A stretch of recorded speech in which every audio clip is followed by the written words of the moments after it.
আসসালামু আলাইকুম সম্মানিত দর্শক। আশা করি আপনারা সবাই ভালো আছেন।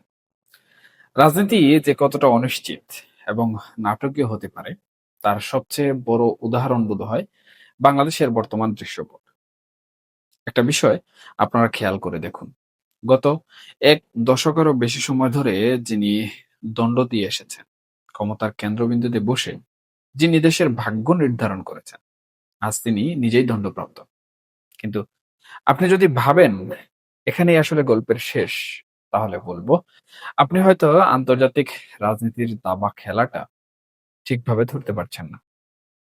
দৃশ্যপটের আড়ালে এমন কিছু ঘটছে যা আগামী দিনে বাংলাদেশের রাজনীতি এবং বিচার ব্যবস্থাকে এক অভূতপূর্ব সংকটের মুখে ফেলে দিতে পারে। আজকে আমরা কোনো প্রকার আবেগ দিয়ে নয়, বরং একদম নিরেট আইনি ও রাজনৈতিক দৃষ্টিকোণ থেকে এই পুরো বিষয়টি বিশ্লেষণ করে জানার চেষ্টা করব আসলে কি ঘটতে চলেছে। সম্প্রতি একটা খবর হয়তো আপনাদের সকলের চোখে পড়েছে, যেখানে বলা হচ্ছে সাবেক প্রধানমন্ত্রী শেখ হাসিনা লন্ডনের অত্যন্ত সুপরিচিত এবং প্রভাবশালী আইনি সংস্থা কিংসলি নেপোলিয়ের মাধ্যমে বাংলাদেশের আন্তর্জাতিক অপরাধ ট্রাইব্যুনালকে সরাসরি একটি আইনি নোটিশ পাঠিয়েছেন। এটি নিয়ে আমি আলোচনা করেছি। এই ঘটনাটি কিন্তু মোটেও সাধারণ কোনো বিষয় নয়। এই নোটিশে তিনি নিজের মৃত্যুদণ্ডকে সোজা সাপটা প্রহসন বলে কিন্তু আখ্যা দিয়েছেন এবং আন্তর্জাতিক আইনের বরাত দিয়ে ট্রাইব্যুনালের পুরো বিচার প্রক্রিয়ার বৈধতা নিয়েই এক বিশাল প্রশ্নবোধক চিহ্ন দাঁড় করিয়ে দিয়েছেন। এখন আমাদেরকে বুঝতে হবে এই আইনি লড়াইয়ের প্রভাবটা আসলে কতটা গভীরে যেতে পারে। এটা কি কেবলই একজন সাবেক প্রধানমন্ত্রীর বাঁচার চেষ্টা, নাকি আন্তর্জাতিক অঙ্গনে বাংলাদেশের বিচার ব্যবস্থাকে ধুলোয় মিশিয়ে দেওয়ার একটি সুপরিকল্পিত নকশা কিংবা ছক? দেখুন, লন্ডনের ওই ল ফার্ম থেকে পাঠানো চিঠিতে মোট ৩৭টি অত্যন্ত স্পর্শকাতর ও গুরুতর পয়েন্ট তুলে ধরা হয়েছে। কিন্তু এর মধ্যে সবচেয়ে বিস্ফোরক যে দাবিটি করা হয়েছে তা নিয়ে রীতিমতো নড়েচড়ে বসেছেন আন্তর্জাতিক আইন বিশেষজ্ঞ যারা রয়েছেন তারা। চিঠিতে বলা হয়েছে আসামিকে তার নিজের পক্ষে কথা বলা বা আত্মপক্ষ সমর্থনের কোনো সুযোগ না দিয়েই সরাসরি মৃত্যুদণ্ডের মতো চূড়ান্ত রায় দিয়ে দেওয়া হয়েছে। আপনি যদি আন্তর্জাতিক মানবাধিকার আইনের ৩ ও ৪ নম্বর অনুচ্ছেদের দিকে একটু ভালো করে তাকান, তাহলে দেখবেন সেখানে পরিষ্কার করে কিন্তু বলা আছে আত্মপক্ষ সমর্থনের সুযোগ ছাড়া বিচার আসলে কোনো বিচারই নয়। এটি চরম এক প্রকার মানবাধিকার লঙ্ঘন। শেখ হাসিনার আইনজীবীরা ঠিক এই জায়গাটিতেই সবচেয়ে বড় আঘাতটা কিন্তু করেছেন। এখানে তাদের আরেকটি বড় যুক্তি তারা তুলে ধরেছেন। সেটি হলো ১৯৭৩ সালে আইসিটি আইন নিয়ে। আমরা সবাই জানি এই আইনটি মূলত তৈরি করা হয়েছিল ১৯৭১ সালের মহান মুক্তিযুদ্ধের সময় যারা যুদ্ধাপরাধ করেছিল তাদের বিচার করার জন্য। কিন্তু ২০২৪ সালের ছাত্র জনতার গণঅভ্যুত্থানের সর সময়কার ঘটনাগুলো সেই একই আইনের আওতায় এনে বিচার করাটাকে তারা পুরোপুরি রাজনৈতিক প্রতিহিংসা হিসাবে এখানে আখ্যা দিয়েছে। এখানে কিন্তু শেষ নয়। ট্রাইব্যুনালের চিফ প্রসিকিউটর হিসাবে তাজুল ইসলামকে নিয়োগ দেয়া এবং পরবর্তীতে তাকে আবার সরিয়ে দেওয়ার যে ঘটনা প্রবাহ, সেটাও কিন্তু তারা এই নোটিশে খুব জোরালোভাবে ব্যবহার করেছে এবং তারা বিশ্ববাসীর সামনে এটা প্রমাণ করতে চাইছেন যে এই পুরো বিচার প্রক্রিয়াটি আসলে কতটা অস্বচ্ছ এবং রাজনৈতিকভাবে উদ্দেশ্য প্রণোদিত। দেখুন সুপ্রিয় দর্শক, এখন সবচেয়ে বড় যে প্রশ্নটা সামনে এসে দাঁড়ায় তা হলো শেখ হাসিনা যদি সত্যিই আন্তর্জাতিক আদালতে আপিল করে বসেন, তাহলে বাংলাদেশের বিচার ব্যবস্থার ভাবমূর্তি আসলে কোথায় গিয়ে ঠেকবে? আন্তর্জাতিক মানবাধিকার সংস্থাগুলো, যেমন ধরুন অ্যামনেস্টি ইন্টারন্যাশনাল বা স্বয়ং জাতিসংঘ কিন্তু শুরু থেকেই বলে আসছে যে বিচার হতে হবে সম্পূর্ণ স্বচ্ছ এবং আন্তর্জাতিক মানদণ্ড অনুযায়ী। কিংসলি ন্যাপোলি তাদের চিঠিতে খুব চালাকির সাথে অ্যামনেস্টি ইন্টারন্যাশনালের সেই উদ্যোগের কথাগুলো রেফারেন্স হিসাবে কিন্তু টেনে এনেছে। যদি কোনোভাবে আন্তর্জাতিক পরিমণ্ডলে এটা প্রমাণিত হয়ে যায় যে রাজনৈতিক চাপ প্রয়োগ করে বিচারকদের মাধ্যমে একটি একতরফা রায় আদায় করা হয়েছে, তবে কিন্তু বাংলাদেশের বিচার ব্যবস্থা রাতারাতি আওয়ামী লীগের ভাষ্য অনুযায়ী ক্যাঙ্গারু কোর্ট বা একটি প্রহসনের আদালত হিসাবে পুনরায় তকমা পেয়ে যেতে পারে। আর একবার যদি এমনটা ঘটে, তাহলে এর পরিণতি কতটা ভয়াবহ হতে পারে তা কি আমরা আদৌ কখনো বা কোনোভাবে ভেবে দেখেছি? ভবিষ্যতে বাংলাদেশের কোনো আদালতের দেয়া রায় আন্তর্জাতিকভাবে আর কোনো স্বীকৃতি পাবে না। এর মানে হলো বিদেশে পালিয়ে থাকা কোনো সাজাপ্রাপ্ত আসামিকে দেশে ফিরিয়ে আনার যে আইনি প্রক্রিয়া তা চিরতরে বন্ধ হয়ে যেতে পারে। তবে এই পুরো সমীকরণে সবচেয়ে বড় চমকটা কিন্তু অন্য জায়গায়। এই আইনি লড়াইয়ের জালে কি ফেঁসে যেতে পারেন শান্তিতে নোবেলজয়ী এবং সাবেক অন্তর্বর্তীকালীন সরকারের প্রধান উপদেষ্টা ডক্টর মোহাম্মদ ইউনূস? দেখুন, শুনতে অবাক লাগলেও আইনি বিশ্লেষণে কিন্তু এমন একটি শঙ্কা প্রবলভাবে উঠে আসছে। শেখ হাসিনার পক্ষে পাঠানো চিঠিতে বিচারের স্বাধীনতার অভাব পয়েন্টটি খুব জোরালোভাবে কিন্তু উল্লেখ করা হয়েছে। সেখানে দাবি করা হয়েছে যে অন্তর্বর্তীকালীন সরকার দেশে এমন একটি একপাক্ষিক পরিবেশ তৈরি করেছিল যার পরিণতিতে আওয়ামী লীগকে নিষিদ্ধ করা হয়। এখন আন্তর্জাতিক আইনের একটা খুব পরিষ্কার ধারা আছে। সেই ধারা অনুযায়ী কিন্তু আন্তর্জাতিক আইন চলে। এখন এই যে একপাক্ষিক রায়ে আওয়ামী লীগকে নিষিদ্ধ বা এই যে একপাক্ষিক রায়, এটি বলতে আসলে আওয়ামী লীগ কি বুঝাতে চাচ্ছে? কিংবা আওয়ামী লীগের পক্ষে যারা এই চিঠিটি পাঠিয়েছেন, তারা কি বুঝাতে চাচ্ছেন? দেখুন, অন্তর্বর্তীকালীন সরকারের ঘটনাসমূহ কিন্তু আমাদের প্রত্যেকের মনে এখনো দাগ কাটে। কি ঘটেছিল, কি ঘটানো হয়েছিল এবং কি সেই অন্তর্বর্তীকালীন সরকারের আমলে অন্তর্বর্তীকালীন সরকার নিজে ঠেকাতে পারেনি। বিভিন্ন সময়ে এই একক গোষ্ঠী বা একক শ্রেণীকে বিভিন্ন নামে ডাকা হতো। কখনো মব বাহিনী বলে ডাকা হতো, কখনো বা প্রেশার গ্রুপ বলে ডাকা হতো।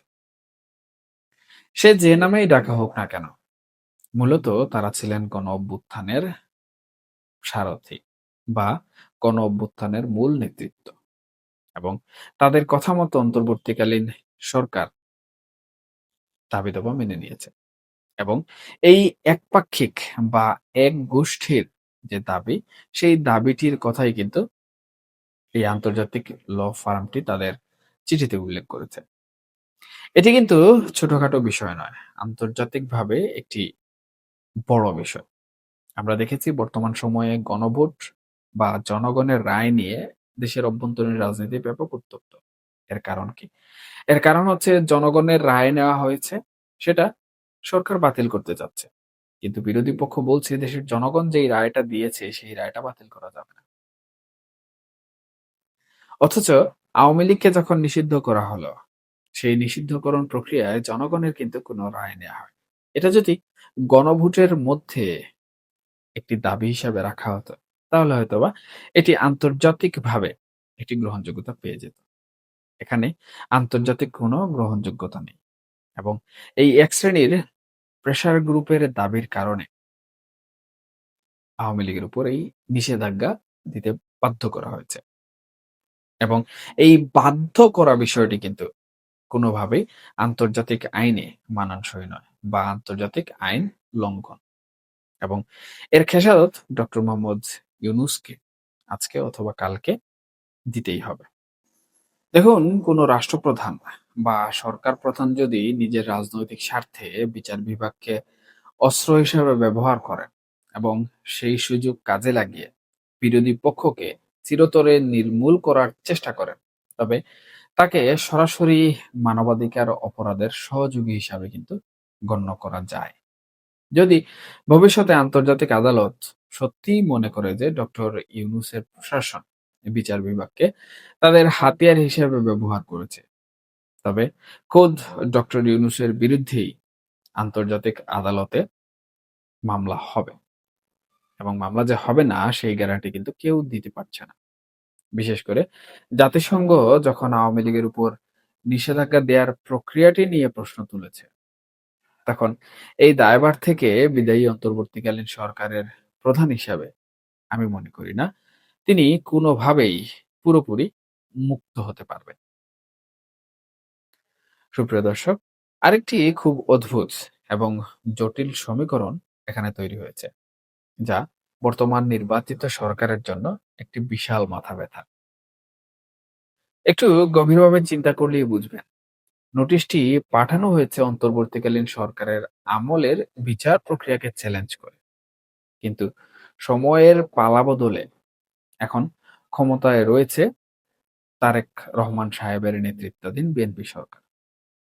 অর্থাৎ ঘটনা ঘটিয়েছে এক সরকার, আর এখন আন্তর্জাতিক আদালতের কাঠগড়ায় দাঁড়িয়ে এর জবাবদিহি করতে হবে বর্তমান নির্বাচিত সরকারকে। আমি মনে করি এটি বর্তমান সরকারের জন্য রীতিমতো একটি বড় অগ্নি পরীক্ষা। একদিকে তাদের উপর রয়েছে জামাত এবং অন্যান্য সমমনা দলগুলোর প্রচন্ড রাজনৈতিক চাপ, যেন কোনোভাবেই শেখ হাসিনাকে ছাড় দেয়া না হয়। অন্যদিকে তাদের ঘাড়ে নিঃশ্বাস ফেলছে আন্তর্জাতিক সম্প্রদায়ের চাপ। এখন বর্তমান সরকার যদি দাবি করে যে তারা আইনের পথেই চলবে, তবুও তাদের সামনে দুটো খুব কঠিন পথ খোলা থাকছে। প্রথমত, যদি বর্তমান সরকার এই সত্যটি মেনে নেয় যে আগের বিচার প্রক্রিয়ায় ত্রুটি ছিল বা পদ্ধতিগত ভুল ছিল, তাহলে আইন অনুযায়ী শেখ হাসিনার মৃত্যুদণ্ড বাতিল করতে হবে। আর যদি তারা রাজনৈতিক চাপে পড়ে আগের রায়টি বহাল রাখার সিদ্ধান্ত নেয়, তবে আন্তর্জাতিক মানবাধিকার সংস্থা এবং আদালতগুলোর রোষানলে এই সরকারকে পড়তে হবে, যার চূড়ান্ত পরিণতি হতে পারে বর্তমান সরকারের উপর নানাবিধ আন্তর্জাতিক নিষেধাজ্ঞা। এটি এমন একটি উভয় সংকট যেখান থেকে বের হওয়ার পথ আমি মনে করি অত্যন্ত সরু বা নগণ্য। সবশেষে শেখ হাসিনার বর্তমান কৌশলটি একটু বিশ্লেষণ না করলেই নয়। তিনি শারীরিকভাবে ভারতে অবস্থান করছেন ঠিকই, কিন্তু তার আইনি লড়াইয়ের মূল সুতোটি কিন্তু বাঁধা রয়েছে সুদূর লন্ডনে। ব্রিটেন এমন একটি দেশ যারা সবসময় মানবাধিকার এবং স্বচ্ছ আইনি প্রক্রিয়ার পক্ষে বিশ্বজুড়ে সোচ্চার থাকে। শেখ হাসিনা যদি লন্ডনের এই বিখ্যাত ফার্মের মাধ্যমে সেখানকার কোনো আদালত থেকে একটি প্রোটেকশন অর্ডার বা সুরক্ষা আদেশ বের করে আনতে পারেন, তবে কিন্তু ইন্টারপোলের এই রেড নোটিশ আক্ষরিক অর্থেই কাগজের টুকরোয় পরিণত হয়ে যাবে। ইন্টারপোল তখন তাকে কোনোভাবেই স্পর্শ করতে পারবে না। বিচার মানে কিন্তু কেবল একটি রায় ঘোষণা করে দেয়া নয়। বিচার মানে হলো সেই রায় দেওয়ার পেছনের পদ্ধতিগত স্বচ্ছতা। শেখ হাসিনার নিজের শাসন আমলেও বহু বিচারের স্বচ্ছতা নিয়ে অনেক প্রশ্ন ছিল, সমালোচনা ছিল। কিন্তু আজ যদি রাজনৈতিক পট পরিবর্তনের পর নতুন সরকারও ঠিক সেই একই পথে হেঁটে একই কায়দায় বিচার করে, তবে সেটি কিন্তু বিচারের পানি নিভৃতে কাদার মতোই একটি ব্যাপার হবে। বাংলাদেশের বিচার ব্যবস্থা কি পারবে আন্তর্জাতিক সব মানদণ্ড বজায় রেখে এই অভাবনীয় আইনি চ্যালেঞ্জের মোকাবেলা করতে? নাকি যুগের পর যুগ ধরে চলে আসা রাজনৈতিক পালাবদলের এই নির্মম খেলায় বিচার বিভাগ কেবলই ক্ষমতাসীনদের একটি দাবার গুটি হয়েই থেকে যাবে? এই প্রশ্নটির উত্তর হয়তো আমাদেরকে সময়ই বলে দেবে, এবং সেই সময় হয়তোবা বেশি দূরে নয়। বর্তমান সরকারের এই শেখ হাসিনার প্রসঙ্গ বা এই আইসিটির মানবাধিকার বিষয়ক যে মামলা, সেই মামলার চূড়ান্ত সমাধান যখন হবে তখনই দেখা যাবে। এখন যে প্রোটেকশন অর্ডারের কথা বলছিলাম এবং ইন্টারপোলের কথা বলছিলাম, এখন সেই প্রোটেকশন অর্ডার যদি আন্তর্জাতিক আদালত থেকে স্বয়ং শেখ হাসিনা নিয়ে আসতে পারেন, তাহলে সেই প্রোটেকশন অর্ডারের কারণে বা অর্ডারের ক্ষমতা বলে তিনি বাংলাদেশে বা স্বদেশে প্রত্যাবর্তন করতে পারবেন। তবে আন্তর্জাতিক আদালত থেকে এত সহজে কিন্তু সেই প্রোটেকশন অর্ডার এখন পর্যন্ত কেউ পায়নি। প্রোটেকশন অর্ডার পেয়েছে, কিন্তু সেখানে কিছু শর্ত ছিল। প্রথম শর্ত হচ্ছে, আপনি যদি স্বদেশে ফিরে যান বা এই প্রোটেকশন অর্ডার নিয়ে আপনি নিজ দেশে চলে যান, অথবা আপনি নিজ দেশে থেকেই যদি এই প্রোটেকশন অর্ডারটি নেন, তাহলে আপনার উপর আরোপিত যে রায় রয়েছে বা যে দণ্ড রয়েছে, সেটি স্থগিত থাকবে। এটি শেষ হয়ে যাবে না। তবে আপনাকে আইনি লড়াইয়ের মাধ্যমে তথ্য উপাত্তের ভিত্তিতে বিজয় অর্জন করতে হবে। তখন যদি আন্তর্জাতিক আইন, বাংলাদেশের বিচারিক ব্যবস্থা এই দুটো বিষয় স্বচ্ছ হয়, তাহলে শেখ হাসিনার পক্ষে হয়তোবা রায় যেতে পারে। আর যদি তথ্য প্রমাণের ভিত্তিতে শেখ হাসিনা গিল্টি প্রমাণিত হন, তাহলে এই প্রোটেকশন অর্ডার আন্তর্জাতিকভাবে বাতিল করে দেওয়া হবে এবং যেই সাজা শেখ হাসিনাকে দেয়া হবে, সেটা শেখ হাসিনাকে মাথা পেতে নিতে হবে। তবে সেটা আন্তর্জাতিক মানদণ্ডের আলোকে হতে হবে। এখন শেখ হাসিনা কিছুদিন পূর্বে কিন্তু বলেছিলেন একটি অডিও বার্তায়, যেটা ভাইরাল হয়েছিল, যে তিনি কিছুদিনের মধ্যে দেশে ফিরবেন। এর পূর্বে তিনি আওয়ামী লীগের যারা পলাতক নেতৃবৃন্দ রয়েছেন তাদেরকে দেশে ফেরার একটি নির্দেশও দিয়েছেন। আমাদের কাছে যে সকল তথ্যসূত্র রয়েছে, সেই সকল তথ্যসূত্র অনুযায়ী আমরা বলতে পারছি যে অনেক আওয়ামী লীগের নেতৃবৃন্দ কিন্তু বর্তমান সময়ে পলাতক অবস্থা থেকে নিজ নিজ অবস্থানে ফিরতে শুরু করেছেন। এমনকি বিদেশ থেকেও অনেকের দেশে ফেরার নানা ধরনের গুঞ্জন, নানা ধরনের সামাজিক যোগাযোগ মাধ্যমগুলোতে বার্তা ঘুরে বেড়াচ্ছে।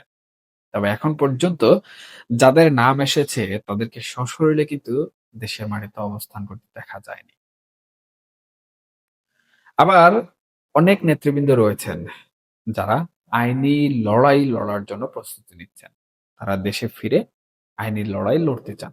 তার জন্য তারাও কিন্তু আন্তর্জাতিক আদালতে শরণাপন্ন হচ্ছেন।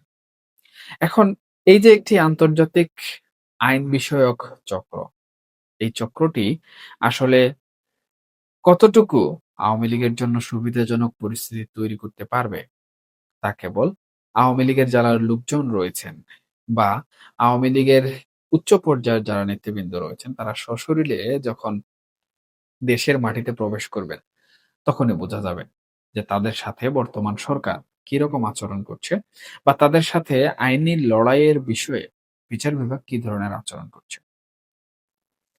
ইতিমধ্যে আমরা দেখেছি যে কিছু নেতৃবৃন্দের, কিছু এমপির আওয়ামী লীগের জামিনও কিন্তু হয়েছে। সুতরাং আন্তর্জাতিক চাপ থেকে বর্তমান সরকার চাচ্ছে বিচার বিভাগ স্বচ্ছ করতে। সুতরাং এখানে যে কথাটি না বললেই নয়, সেটি হচ্ছে বর্তমান সরকার ফোকাস করছে তাদের মান, মর্যাদা, সম্মান রক্ষা করতে এবং সকল প্রকার চ্যালেঞ্জ মোকাবেলা করতে। তারা চাপে পড়ে হোক কিংবা নিজেদের আত্মরক্ষা অথবা ভয়ে হোক, বিভিন্ন ধরনের সিদ্ধান্ত তারা নিতে হচ্ছে। কিন্তু দিন শেষে আমরা দেখতে পাচ্ছি যে আওয়ামী লীগ তাদের যে ধারা, সেই ধারা অব্যাহত রেখেছে এবং কোনো প্রকার বল প্রয়োগ, কোনো প্রকার সহিংসতায় না গিয়ে তারা আইনি লড়াইয়ের মাধ্যমে বাংলাদেশের রাজনীতির মাঠে ফিরতে যাচ্ছে এবং শেখ হাসিনার স্বদেশ প্রত্যাবর্তনের বিষয়টিও কিন্তু এখানে মুখ্য। সুতরাং সুপ্রিয় দর্শক, শেষ করার আগে একটি কথাই বলবো। এই যে আন্তর্জাতিক লবিং, আন্তর্জাতিক আইন খেলাধুলা, এগুলোর ফলাফল আমরা হয়তো কিছুদিন পর পেয়ে যাব। সবাই ভালো থাকবেন, সুস্থ থাকবেন। আল্লাহ হাফেজ।